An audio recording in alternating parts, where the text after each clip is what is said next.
मित्रांनो पहिला आपण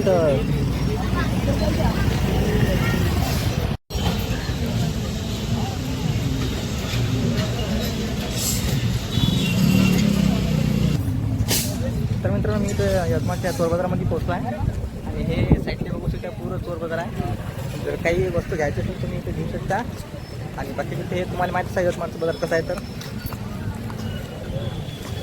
आणि हे पूर्ण पाहू शकता मी इथं गोलबंगल्याजवळ आहे ते मंदिर दिसतं तुम्हाला ते शेवटचं मंदिर आहे तिथं.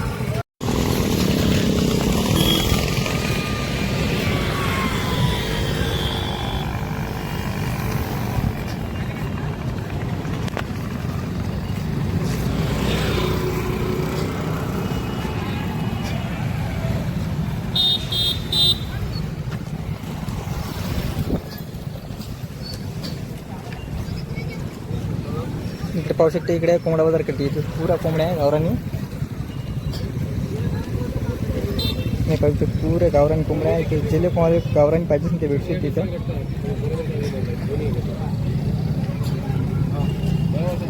चला तुम्हाला समोर दाखवतो नंतर. पुरा बाजार कोंबड्याचा आहे. आणखी सध्या इथं कोंबडा काय म्हणतो तर ह्या मित्र भेटला आमचा प्रणय तरी पण भेटला आहे. तर गावात तर काही येत नाही तो. काय तुझ्या पण कोंबड्या आहे का? हा कोंबड्या आहे ना आपल्या इकडं. तिकडे आहे तिकडे आहे ना इकडे आहे. 800 रुपये कोंबडी चालू आहे सध्या आता. हां हां आपला भाऊ आहे तिकडे आहे का?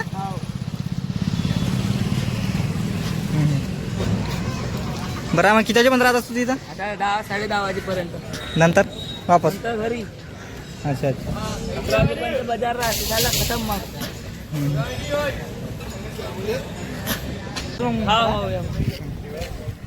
तर ह्या प्रेमचा भाऊ भेटला तर मला.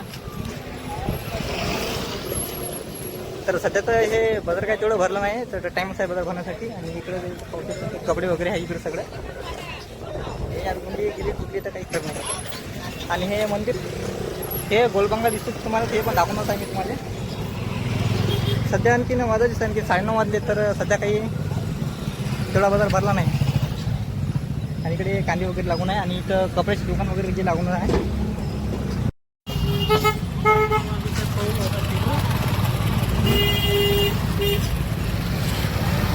ट्रॅफिक लय आहे इथं.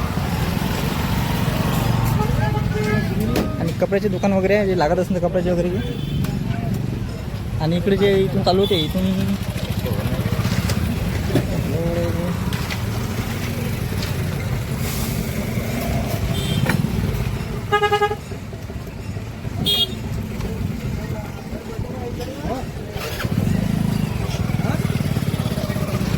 तर मित्रांनो इकडे जे आहे इकडे पूर्ण भाजी म्हणजे कपडे दुकान आहे इकडे भाजी मंडी. बाकी तिकडे चोर बाजार होते तिकडे.